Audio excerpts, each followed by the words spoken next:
Sio, tunaendelea na somo letu.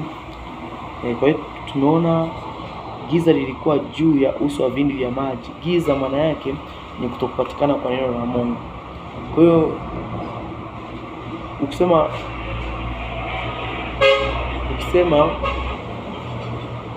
uso wa vilindi vya maji,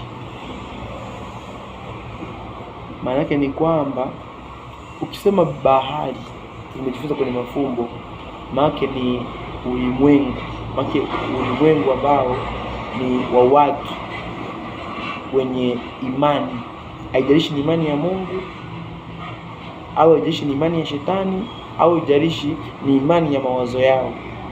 Hata kama ni wapagani, maana wanaishi kwa imani ya hata kama wao au wenyewe wao hawana dini, wenyewe wanasema, lakini wapo wanaishi kwa mawazo yao, ambao watu wanaishi kwa mawazo yao na kwa mawazo ya shetani, wako kundi moja. Mtu asije kama sio kwa Mungu wala sio kwa shetani, nipo katikati. Hapana, hakuna neutral. Kama hauna Mungu una shetani. Kwa hiyo ni watu ambao ni ulimwengu ambao watu wana imani, kwa sababu binadamu alivyoumbwa, ameumbwa lazima afanye ibada. Usipofanya kwa Mungu, automatically utafanya kwa mambo ya dunia hii, ndio utayapa kipaumbele, maana ndio utayabudu. Kwa hiyo utakuwa umeenda kinyume na mapenzi ya Mungu, yote huko pamoja na mapenzi ya adui. Kwa hiyo bahari niliwaambia kwa sasa hivi tunaifananisha na ulimwengu wa Kikristo au ulimwengu wa kidini au wa kiimani. Kwa hiyo hizi imani zote zilizoko duniani au ulimwenguni, imani zote kwa namna yake na jinsi yake, hakuna imani ambayo ilikuwa ni sahihi. Ndio maana nasema giza lilikuwa juu ya uso wa vilindi vya maji. Maana yake anaongelea wale watu hawana neno la Mungu, au wana neno ambalo ni mawazo yao, au ni uongo wa shetani.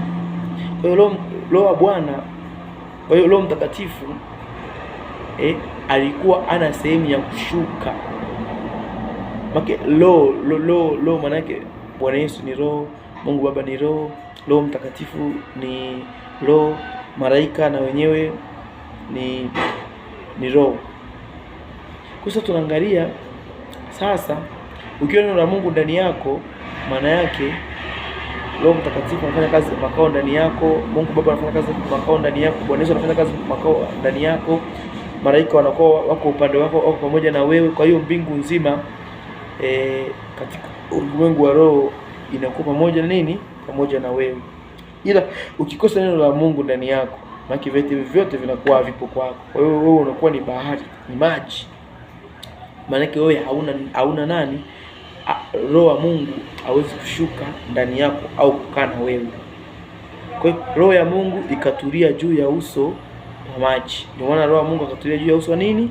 Wa maji. Mpaka pale ambapo atakuja kushuka baada ya watu kutengenezwa kulingana na neno la nani? Neno la Mungu. Amen.